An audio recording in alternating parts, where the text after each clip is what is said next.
Sir నమస్కారం sir. నమస్తే. Sir ఇవాళ నందమూరి హరికృష్ణ గారి జయంతి సార్. ఒక 3 days బ్యాక్ ఆగస్ట్ 29th ఆయన వర్ధంతి కూడా జరిగింది సార్.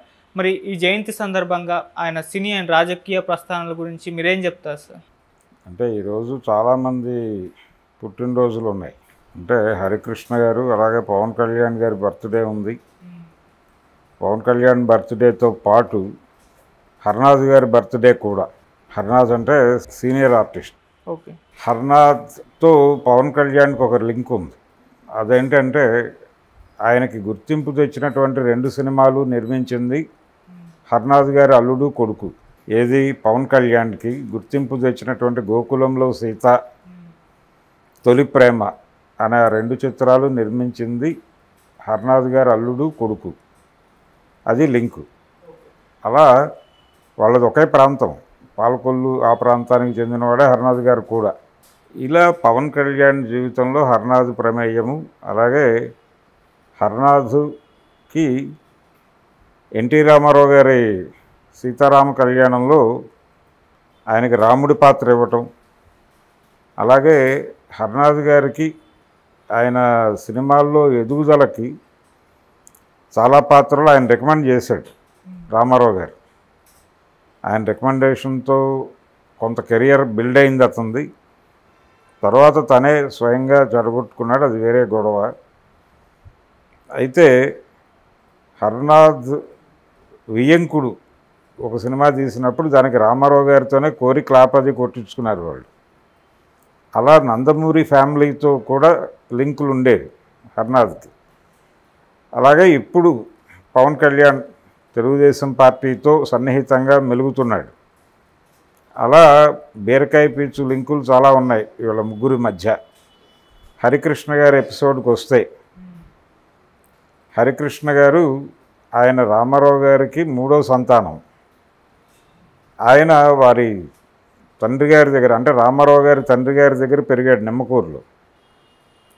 పెరగటంతో ఆయన కొంచెం వీళ్ళకి చిన్నప్పటి నుంచి లింకులో ఉండేవాడు కాదు.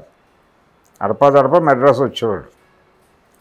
రామారావు గారి తండ్రి గారు లక్ష్మీ చౌదరి గారు మనవాడిని హీరోని చేయాలి అనుకునేవాడు. ఆయన అనుకుని ఒక ప్రయత్నం చేశాడు. అతన్ని హీరోగా పెట్టి సినిమా తీయమని ఎన్టీ రామారావు మీద ప్రెజర్ తీసుకొచ్చేవాడు ఆయన. రామారావు గారు నవ్వి ఊరుకునేవాడు ఈ ప్రతిపాదన వచ్చినప్పుడల్లా. ఒక దశలో ఆయనకు ఎటువంటి అభిప్రాయం కలిగిందంటే, తన మనవడు హీరో అయితే తనకు పోటీ వస్తాడని కొడుకు భావిస్తున్నాడు, భయపడుతున్నాడు. రామారావు గారు హరికృష్ణ హీరో అయిపోతే తన అవకాశాలు పోతాయని భయపడుతున్నాడు అని రామారావు గారి తండ్రి గారు అనుకునే పరిస్థితి. ఇది డివి నరసరాజు గారి దగ్గర ప్రస్తావన వచ్చింది. అది రాశాడు, ఆయన ఆటోబయోగ్రఫీలో రాసుకున్నాడు నరసరాజు గారు. అలాంటి సందర్భంలో ఇలా ఆలోచిస్తున్నారు మా తండ్రి గారు అని రామారావు గారే చెప్పారట ఆయన. ఇలా ఆలోచిస్తున్నాడు ఆయన మనవడు, అంటే హరికృష్ణ హీరో అయితే నాకు పోటీ అవుతాడని నేను భయపడి అతనితో సినిమా తీయటం లేదని ఆయన భావిస్తున్నాడు అని. నిజానికి అంతకు ముందే బాలనటుడిగా, కృష్ణుడిగా ఆయన కృష్ణావతారం సినిమాలో ఎంట్రీ ఇచ్చాడు హరికృష్ణ బాలనటుడిగా. ఆ కృష్ణావతారం ప్రొడ్యూసర్లు కనకమేడల దేవి వరప్రసాద్, దేవి పిక్చర్స్ అనే పేరుతో చిరంజీవి గారితో ఘరానమ్మగుడు ఆ సినిమాలు తీసిన దేవి వరప్రసాద్ గారి తండ్రి గారు తిరుపతయ్య గారు ఆ సినిమాకు ప్రొడ్యూసర్, కృష్ణావతారం సినిమాకి. అందులో చిన్నప్పటి కృష్ణుడిగా హరికృష్ణ గారు కనిపిస్తాడు. ఆ తర్వాత తల్లా పెళ్ళామా సినిమాలో కొంచెం పెరిగిన హరికృష్ణ కనిపిస్తాడు. శాంతకుమారి గారి కాంబినేషన్లో అద్భుతమైన పాట ఉంటుంది. దాదాపు తాతమ్మ కల్లో బాలకృష్ణ గారు పోషించిన లాంటి పాత్రే అది కూడా. బాలకృష్ణ ఎంట్రీ ఇచ్చిన తర్వాత హరికృష్ణని, బాలకృష్ణని ఇద్దరిని పెట్టి రామ్ రహీం అనే ఒక సినిమా తీశాడు బిఏ సుబ్బారావు గారు. బిఏ సుబ్బారావు గారు అంటే రామారావు గారిని పల్లెటూరు పిల్ల సినిమాలో మొదట నటించిన సినిమా మన దేశం, కానీ అందులో నెగిటివ్ షేడ్స్ ఉన్న క్యారెక్టర్లో నటించాడు ఆయన. ఆయన పూర్తి స్థాయి హీరోగా కనిపించినటువంటి సినిమా పల్లెటూరు పిల్ల. ఆ పల్లెటూరు పిల్ల సినిమా అయినటువంటి డైరెక్టరు, ప్రొడ్యూసరు ఆయన బిఏ సుబ్బారావు గారు. ఆయనే హరికృష్ణని, బాలకృష్ణని పెట్టి రామ్ రహీం అనే సినిమా తీశాడు ఆ రోజుల్లో. అది ఒక మోస్తరుగా ఆడింది. అంటే ఈ పిల్లలిద్దరూ ఎలా ఉంటారో చూడాలి అనేటువంటి క్రేజ్తో జనాలు థియేటర్లకు వెళ్ళారు. రోజారమణి వీళ్ళకి చెల్లెలుగా నటించింది ఆ సినిమాలో. ఆ తర్వాత ఆయన కెరియర్ మీద పెద్దగా దృష్టి పెట్టలేదు హరికృష్ణ. అయితే హరికృష్ణతో సినిమా తీయాలి అనే కోరిక రామారావు గారి తండ్రి గారిలో ఉండి ఆయన నరసరాజు గారికి అడ్వాన్స్ ఇచ్చి ఒక కథ రాయించాడు, తనే నిర్మాతగా సినిమా తీద్దామని. అలా తమ్ముడు పెళ్ళి మామ భరతం అనే టైటిల్తో ఒక కథ రాశాడు ఆయన. అందులో రామారావు గారు కూడా నటించేటట్టు. అలా ఒక స్క్రిప్ట్ రాసిన తర్వాత ఆ స్క్రిప్ట్ తీసుకున్నది రామారావు గారు, రాయమని అడ్వాన్స్ ఇచ్చింది రామారావు గారి తండ్రి గారు. తీరా స్క్రిప్ట్ అయిపోయి ఇంటికి వెళ్ళేసరికి ఈయన ఉన్నాడట. ఏంటి విషయం అంటే చెప్పాడు ఈయన, ఇలా మీ తండ్రి గారు అడ్వాన్స్ ఇచ్చారంటే అది అయిపోయింది, పట్టుకొచ్చాను. అలా తీసుకుని ఆయన దానికి సంబంధించి బ్యాలెన్స్ అమౌంట్లు పే చేసేసి పంపించేశాడు. ఆ స్క్రిప్ట్ ఆయన టేబుల్లోనే ఉండేది ఆయన మరణించే వరకు. రామారావు గారు కన్ను మూసిన తర్వాత ఎన్ఐటి ఆఫీసు దాని తాలూకా ఆయన టేబుల్ అది వేకేట్ చేశారు. అప్పుడు వేకేట్ చేసినప్పుడు బాలకృష్ణ గారు మెడ్రాస్లో ఎన్ఐటి ఆఫీస్లో ఆయన టేబుల్లో ఉండేది అది ఆ స్క్రిప్ట్. అది వేకేట్ చేసినప్పుడు అది పగలగొట్టారు. పగలగొడితే దానిలో ఈ స్క్రిప్ట్ దొరికింది. అది దాని మీద డివి నరసరాజు అని రాసి ఉండటంతో బాలకృష్ణ గారు పట్టుకొచ్చి నరసరాజు గారి ఇంటికి వెళ్ళి మీ స్క్రిప్ట్ నాన్నగారి టేబుల్లో దొరికిందండి అని ఇవ్వబోతే, లేదు బాబు దీని తాలూకా డబ్బులు నాకు ఇచ్చేశారు, అది మీదే, మీ కుటుంబ ఆస్తి, మీరు తీసుకుంటే తీసుకోండి సినిమా, లేదంటే మానేయండి అని చెప్పాడు ఆయన. అలా ఒక ప్రయత్నం జరిగింది. అయితే రామారావు గారి దానవేరు సూరకర్ణలో అర్జునుడిగా కనిపిస్తాడు హరికృష్ణ. ఆ అర్జునుడి పాత్ర యాక్చువల్గా మాధవ రంగారావుతో చేయిద్దాం అనుకున్నాడు ఆయన మొదట. తర్వాత ఎందుకో మనసు మార్చుకుని హరికృష్ణతో చేయించాడు. ఆ తర్వాత రామారావు గారి సినిమాలకు ప్రొడక్షన్ కంట్రోలర్గా వ్యవహరించేవాడు హరికృష్ణ. ఆయన క్యారెక్టర్లు చేయడంతో పాటు డైరెక్షన్ కూడా ఆయనే చూసుకునేవాడు కాబట్టి ఆయన బాధ్యతల్లో కొన్ని పంచుకుని ఈ చిన్న ప్రొడక్షన్ వ్యవహారాలన్నీ తను చూసుకునేవాడు. అలా ప్రొడక్షన్ కంట్రోలర్ అనే పేరుతో ఆయన పేరు పడేది టైటిల్స్లో, హరికృష్ణ పేరు. అలా సినిమా పరిశ్రమతో సంబంధాల్లో ఉండేవాడు, కానీ ఆయనేమి సీరియస్ మనిషి కాదు. తన తండ్రి గారు తీసేటువంటి సినిమాల తాలూకా వ్యవహారాలు చూసుకునేవాడు. ఈ ప్రాసెస్లో రామారావు గారు పాలిటిక్స్లోకి ఎంటర్ అవ్వటం, ఆయన పాలిటిక్స్లోకి ఎంటర్ అవ్వడానికి ముందు హరికృష్ణ పూర్తి బాధ్యత తీసుకుని తీసిన సినిమా డ్రైవర్ రాముడు, రాఘవేంద్రరావు డైరెక్షన్లో. రాఘవేంద్రరావు గారు మొదటిసారి వాళ్ళ బ్యానర్లో డైరెక్ట్ చేయటం, అది మంచి హిట్ అయింది సినిమా డ్రైవర్ రాముడు. ఆ తర్వాత నెమ్మదిగా ఒక 2-3 ఏళ్లలోనే ఈయన వితిన్ 2 ఇయర్సే పొలిటికల్ ఎంట్రీ ఇచ్చాడు. ఇచ్చినప్పుడు ఒక సమస్య మొదలైంది ఆయనకి, జనంలోకి ఎలా వెళ్ళాలి అని. ఒక టూర్ డిజైన్ చేశారు. అంటే రైల్వే స్టేషన్కి దగ్గరలో ఉండేటువంటి ఊళ్ళన్నీ సార్ట్అవుట్ చేసి, ఇలా ట్రైన్లో ఒక టూరు, బస్సులో ఒక టూరు, ఇలా చేద్దామని ఏదో అనుకున్నారు వాళ్ళు.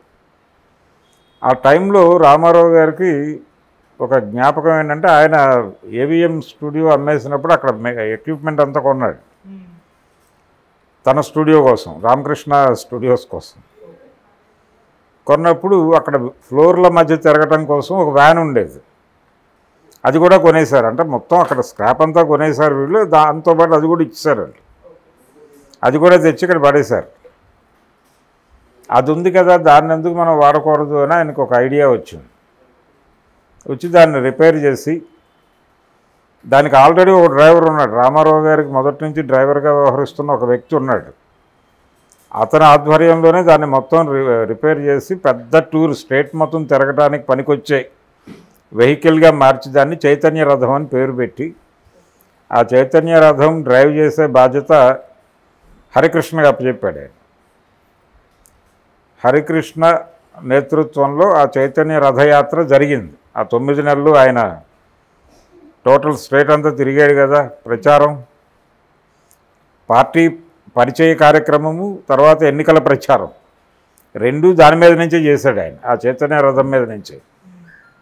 అప్పటి నుంచి ప్రతి ఒక్కళ్ళు అదొక మోడల్ కింద పెట్టుకున్నారు. మొన్నటి పవన్ కళ్యాణ్ వారాహి దాకా దీనికి నాంది పలికిన వాడు రామారావు గారు. మొట్టమొదట ఆ తరహా వెహికల్ డ్రైవ్ చేసినవాడు హరికృష్ణ గారు.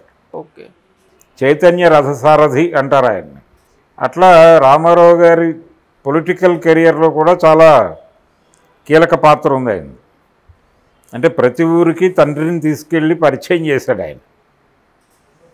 ఇలా మొదలైనటువంటి ప్రయాణం హరికృష్ణది పొలిటికల్గా సినిమాల నుంచి మొదలై రాజకీయాల్లోకి ఆయన ప్రవేశించిన తర్వాత తన రాజకీయ వారసుడుగా హరికృష్ణ అనే అభిప్రాయం ఎక్కడో ఉండేది ఆయనకి, రామారావు గారికి. అయితే ఈలోపు అనేక సంఘటనలు తోసుకొచ్చి ఆయన లక్ష్మీ పార్వతిని వివాహం చేసుకోవటం, ఈ ప్రాసెస్లో అంటే 94 గెలుపు తర్వాత హరికృష్ణ గారు రామారావు గారి మీద బహిరంగంగా విమర్శలు ఎక్కుపెట్టడం అనే కార్యక్రమం ఒకటి నడిచింది.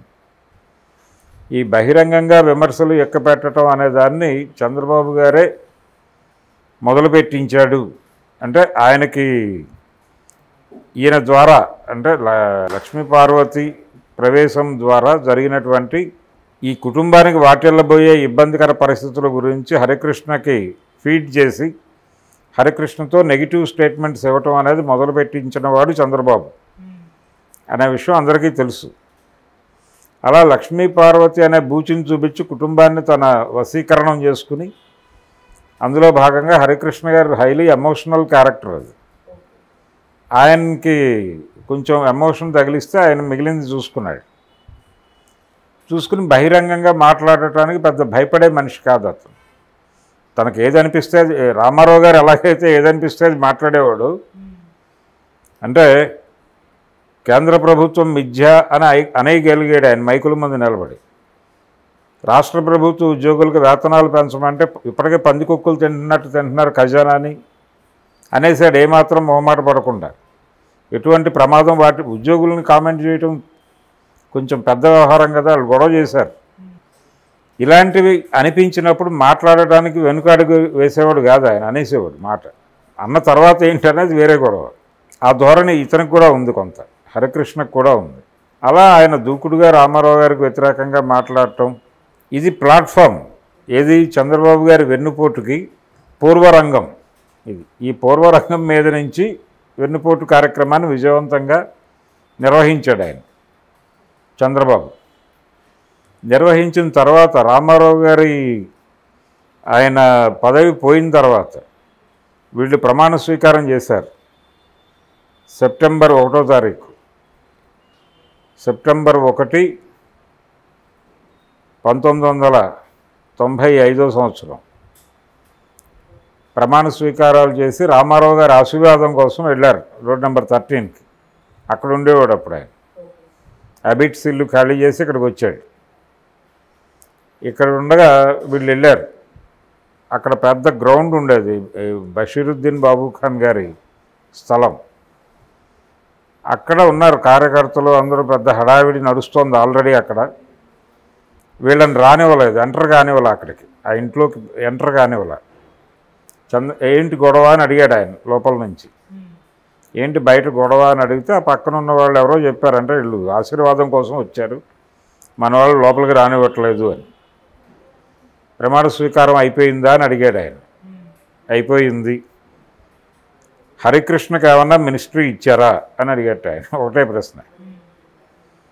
ఇచ్చారండి, రవాణా శాఖ ఇచ్చారు. పోన్లే అన్నట్టు ఆయన.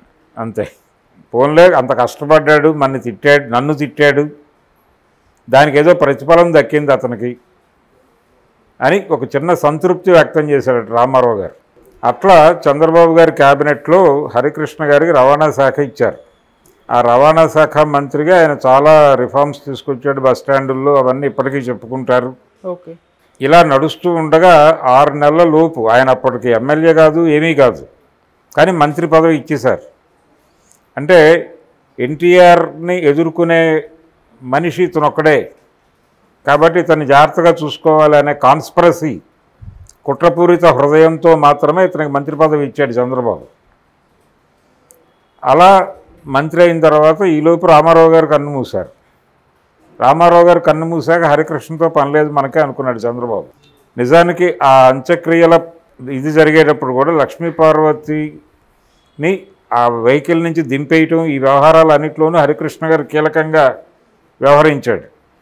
ఇదంతా అయిపోయింది, పని అయిపోయింది, పార్టీ తన కంట్రోల్లోకి వచ్చేసింది, ప్రభుత్వం తన కంట్రోల్లోకి వచ్చేసింది. ఇంకా హరికృష్ణతో మనకు పని లేదు అనుకున్నటువంటి చంద్రబాబు గారు ఆయనకి 6 నెలల లోపు ఎమ్మెల్యేగా గెలిపించుకోవాలి, లేదంటే కనుక ఎమ్మెల్సీని చేసి ఆ పదవి కొనసాగించాలి. ఈ రెండూ చేయలే, వాంటెడ్గానే చేయకుండా హరికృష్ణకి ఆ పదవి పోయేలా చేశాడు చంద్రబాబు. ఆ తర్వాత వాళ్ళిద్దరి మధ్య గ్యాప్ పెరిగింది. ఆయనకు అర్థమైంది సీన్, హరికృష్ణకి జరిగిన మోసం అర్థమై ఆయన నెమ్మదిగా చంద్రబాబుకు వ్యతిరేకంగా మాట్లాడటం మొదలుపెట్టాడు. కానీ అప్పటికే పార్టీ మొత్తాన్ని తన కంట్రోల్లోకి తీసేసుకున్నాడు. ఆయన తీసేసుకున్న తర్వాత ఎన్టీఆర్ ఎస్టేట్లో ఈ ఆహ్వానం హోటల్ కింద ఉన్నటువంటి షట్టర్స్లో ఆయన అన్న తెలుగుదేశం అనే పార్టీ కార్యాలయం ప్రారంభించాడు హరికృష్ణ గారు. ఆహ్వానం హోటల్ ఆయన కంట్రోల్లోనే ఉండేది. అక్కడ ఆయన ఆఫీస్ ఓపెన్ చేశాడు. ఓపెన్ చేసి అన్న తెలుగుదేశం తరఫున కంటెస్ట్ చేశారు వాళ్ళు. ఓడిపోయాడు ఆయన, గుడివాడ నుంచి కంటెస్ట్ చేసి. అప్పుడు ఆయన ఎన్నికల ప్రచారము ఇతర వ్యవహారాలని కొడాలి నాని గారు నిర్వహించేవాడు అక్కడ. అలా కొడాలి నానికి జూనియర్ ఎన్టీఆర్కి ఉన్నటువంటి రిలేషన్ అక్కడి నుంచి మొదలైంది. ఆ తర్వాత ఆయన తన వారసుడిగా, నటవారసుడిగా జూనియర్ ఎన్టీఆర్ని పట్టుకొచ్చాడు. కళ్యాణ్ రామ్ వచ్చాడు. అలా ఈయన ఈ అన్న తెలుగుదేశము ఇవన్నీ నడుస్తున్నటువంటి టైంలోనే ఈయనకి పరిటాల రవితో మంచి స్నేహం ఉండేది. హరికృష్ణ గారిది చాలా స్నేహ హృదయం. ఆయన ఎవరితోనైనా ఫ్రెండ్షిప్ చేసేవాడు. ఎవరైనా ఏదైనా ఇబ్బందుల్లో ఉన్నారు అనుకుని ఆయన దృష్టికి వస్తే తను చేయగలిగిన హెల్ప్ చేసేవాడు. అలా హెల్ప్ తీసుకున్న వాళ్ళు చాలామంది ఇప్పటికీ చెప్పుకుంటారు ఆయన పేరు. వాళ్ళల్లో వైవిఎస్ చౌదరి గారు కూడా ఉన్నారు. చౌదరి గారికి ఒకసారి ఫ్యామిలీ పరమైనటువంటి ప్రాబ్లం, అంటే వాళ్ళ ఫాదర్కి డబ్బులు ఇవ్వాల్సిన వాళ్ళు ఎగ్గొట్టి ఎక్కడున్నారో తెలియకుండా పారిపోయి అది బర్డెన్గా మారిపోయి వాళ్ళకి, అంటే వాళ్ళ ప్రాపర్టీస్ ప్లెడ్జ్ చేసి ఇచ్చినటువంటి డబ్బులు తీసుకుని పారిపోయి మోసం చేసిన ఒక వ్యక్తి. అతను ట్రేస్ కాక ఏం చేయాలో అర్థం కాని క్రైసిస్లోకి వెళ్ళిపోయిన సందర్భంలో ఆయన ఏదో షూటింగ్కి వచ్చాడు ఇక్కడ రామకృష్ణ స్టూడియోస్ వాళ్ళ ప్రొడక్షన్, బాలకృష్ణతో తీసినటువంటి సినిమా తాలూకా షూటింగ్కి ఇక్కడికి వచ్చినప్పుడు, పట్టాభిషేకం సినిమానే బాలకృష్ణతో తీశారు వాళ్ళు, రాఘవేంద్రరావు గారి డైరెక్షన్లో. ఆ సినిమా షూటింగ్కి వచ్చినప్పుడు ఈయన కొంచెం ఇబ్బందుల్లో ఉన్నాడు. అంటే అక్కడికి వచ్చి అప్పట్లో ఎస్టీడీ ఫోన్లు మాట్లాడుకోవాలి కదా, అలా మాట్లాడుకుంటుండగా 2-3 సార్లు చూసి ఏదో ప్రాబ్లంలో ఉన్నట్టున్నావా నువ్వు అన్నట్టు ఆయన క్యాజువల్గా. ఆయనకు సంబంధం లేదు, అడగాల్సిన అవసరం లేదు. ఇతను డైరెక్షన్ డిపార్ట్మెంట్లో ఒక కుర్రాడు అంతవరకే. అడిగాడు కదా అని ఆయన ఓపెన్ అయ్యి చెప్పాడు, అన్న ఇలా జరిగింది అని. వాటి డీటెయిల్స్ ఇవి నాకు, నేను పర్సూ చేస్తాను విషయాన్ని అన్నాడు, రాసిచ్చాడు. ఆ తర్వాత ఈయన పోలీస్ డిపార్ట్మెంట్తో మాట్లాడి ఎక్కడున్నాడో ట్రేస్ చేసి అతన్ని పట్టుకొచ్చి ఆ ప్రాబ్లం క్లియర్ చేసేట. అందుకని వైవిఎస్ చౌదరి గారికి హరికృష్ణ గారి మీద అభిమానం. ఆ అభిమానంతోనే ఆయనతో తన బ్యానర్ ప్రారంభించినప్పుడు సినిమా తీయటానికంటే ముందే ఆయన నాగార్జునతో కలిపి హరికృష్ణతో సీతారామరాజును సినిమా తీశాడు. దానిలో ఆయన అప్పటికి నటన ఇవన్నీ వదిలేసి ఆయన వ్యాపార వ్యవహారాల్లో ఉండేవాడు. రాజకీయాలు కూడా దాదాపు వదిలేశాడు అప్పటికి. ఆ టైంలో వెళ్ళి ఆయన కన్విన్స్ చేసి పట్టుకొచ్చి ఆ సినిమాలో యాక్ట్ చేయించాడు. అలాగే నాగార్జునకి కూడా ఆయనకు సంబంధించినటువంటి వ్యాపార వ్యవహారాలు ఏదైనా సమస్య వస్తే హరికృష్ణ గారు అడ్రస్ చేసేవాడు. అందుకని వాళ్ళిద్దరి మధ్య ఒక స్నేహం ఉంది. అందుకని అది మ్యాచ్ చేయగలిగారు. ఆ సినిమాలో నటించాడు ఆయన.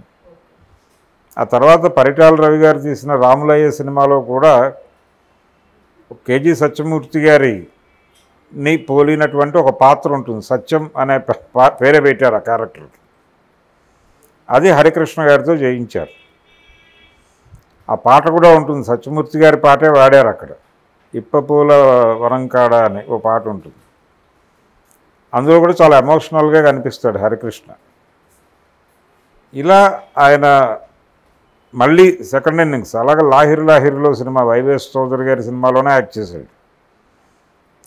ఆ సినిమా తర్వాత సీతయ్య సినిమా హరికృష్ణతో ఆ ఏజ్లో పాటలు డ్యాన్సులు చేయించటం, అది జనాలకు కనెక్ట్ అయింది. ఆ సినిమా కనెక్ట్ అయిన తర్వాత చాలామంది ప్రొడ్యూసర్లు డైరెక్టర్లు ఆయన అప్రోచ్ అయ్యి సినిమాలు, హరిశ్చంద్ర ప్రసాద్ ఇలాంటి ఎమోషనల్ క్యారెక్టర్స్తో ఆయన సినిమాలు చేయటం మొదలుపెట్టాడు. మళ్ళీ ఈ ప్రయాణం నడుస్తూ ఉండగా కొడుకు హీరోగా ఎస్టాబ్లిష్ అవ్వటం. ఎన్టీఆర్కి అంటే మొదటి సినిమా రామోజీరావు గారు తీయటం వెనకాల హరికృష్ణ ఉన్నాడు. ఆ తర్వాత అశ్విని దత్ గారి స్టూడెంట్ నెంబర్ 1 డిజైనింగ్ వెనకాల హరికృష్ణ ఉన్నాడు. అలా అతన్ని హీరోగా నిలబెట్టడం వెనకాల హరికృష్ణ గారి పాత్ర ఉంది.